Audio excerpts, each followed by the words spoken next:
સુરતના વરાછા વિસ્તારમાં સાયબર ક્રાઇમના કેસમાં સતત વધારો થઈ રહ્યો છે। શોર્ટકટથી રૂપિયા કમાવાના ઈરાદે યુવકો આ તરફ વળ્યા હોય તેમ બેંકમાં કરંટ ખાતાઓ ખોલાવી સાયબર માફિયાઓને કમિશનથી આપતી વધુ એક ટોળકીનો પર્દાફાશ થયો છે।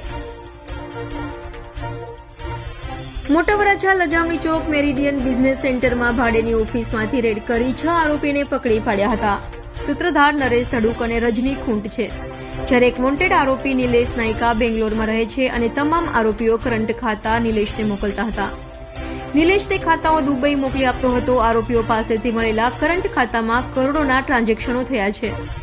હાલમાં સાયબર ક્રાઇમે જાતે ફરિયાદ દાખલ કરી છે, જેના આધારે પોલીસે 6 આરોપીઓ સામે ગુનો નોંધી ધરપકડ કરી છે, જ્યારે નિલેશ વોન્ટેડ છે। પકડાયેલા આરોપી પૈકી 5 આરોપીઓ બોગસ ડોક્યુમેન્ટોથી બોગસ પેડીઓપી કરંટ ખાતાઓ ખોલાવ્યા હતા।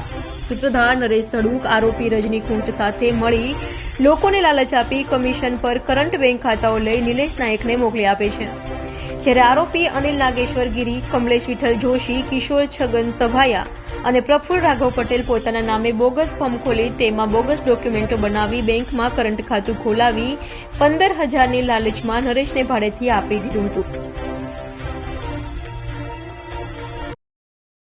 પોલીસ કમિશનર સરની સૂચના અનુસાર સુરત શહેરમાં સાયબર ક્રાઇમને લગતી જે ગેરકાયદેસર પ્રવૃત્તિઓ થતી હોય, બેંક એકાઉન્ટ, સિમ કાર્ડને લગતી અને ફેક ફોર્મ વગેરે એને લગતી પ્રવૃત્તિઓ પર નજર રાખવા અને તે અંગે કાયદેસરની કાર્યવાહી કરવા માટે જે સૂચના આપવામાં આવી હતી તે અંતર્ગત સાયબર ક્રાઇમ પોલીસ સ્ટેશનના પોલીસ ઇન્સ્પેક્ટર શ્રી વાયસ ગામિતનાઓને અને તેમની ટીમને તથા એએસઆઈ મયુરીબેનને આ અંગે બાતમી મળતા તેઓની ટીમ દ્વારા ગઈકાલના રોજ ઉત્તરાણ પોલીસ સ્ટેશનમાં આવેલ એમબીસી જે કોમ્પ્લેક્સ બિલ્ડિંગ છે તે ખાતે રેડ કરવામાં આવેલી હતી। સદર રેડ દરમિયાન આ કોમ્પ્લેક્સની અંદર એક અન્ના કોરાટી એન્ટરપ્રાઇઝ કરીને એક શોપ મળી આવેલ હતી, જે ત્યાં આગળ રેડ કરતા કરંટ બેંક એકાઉન્ટનો જે સામાન હોય, ચેકબુક્સ હોય, ડેબિટ કાર્ડ્સ હોય અને પાસબુકને એ પ્રકારની જે બેંકને લગતો સામાન છે તે મળી આવેલ।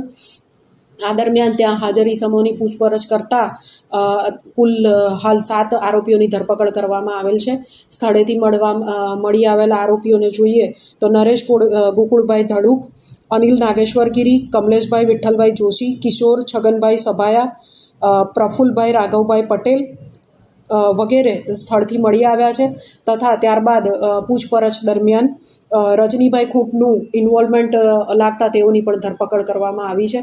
આ કેસની અંદર જે નરેશભાઈ ધડુક અને રજનીભાઈ ખૂંટ એ બંને સુરત શહેરના વિવિધ વિસ્તારોમાં બોગસ ડોક્યુમેન્ટ્સના આધારે ફોર્મ ઊભી કરીને એ ફોર્મ ઉપર સુરત શહેરના વિસ્તારોમાંથી વિવિધ જગ્યાઓએથી અલગ અલગ બેન્કોની અંદરથી આ ફોર્મ ઉપર કરંટ અકાઉન્ટ કે જેની લિમિટ ટર્નઓવરની ઘણી વધારે હોય એવા કરંટ બેંક એકાઉન્ટ્સ ખોલાવીને જે નિલેશભાઈ નાયક નામના એક આરોપીને કમિશન ઉપર આપવામાં આવતા હતા।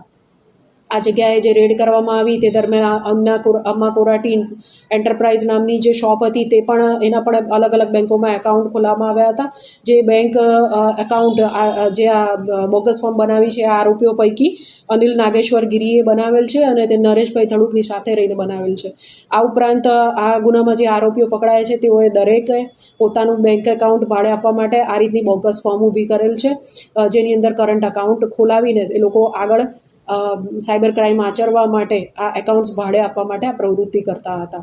આ દરમિયાન ત્યારબાદ રજનીભાઈ ખૂંટને પણ પકડવામાં આવેલ છે અને આ કેસની અંદર જે રેડ કરવામાં આવી એ દરમિયાન 9 આરોપીઓ પાસેથી કચેરી ખાતે જે ઓફિસ હતી એમાંથી 9 જેટલા મોબાઈલ, અલગ અલગ બેંકના કુલ 11 ડેબિટ કાર્ડ, અલગ અલગ ચેકબુક અને ચેક જે મળી આવ્યા છે 8 તથા જે એકાઉન્ટ હોલ્ડર્સ છે એ લોકોને કમિશનના પૈસા ચૂકવવા માટેના 49,000 કેશ રૂપિયા જે છે એ મળી આવેલ છે।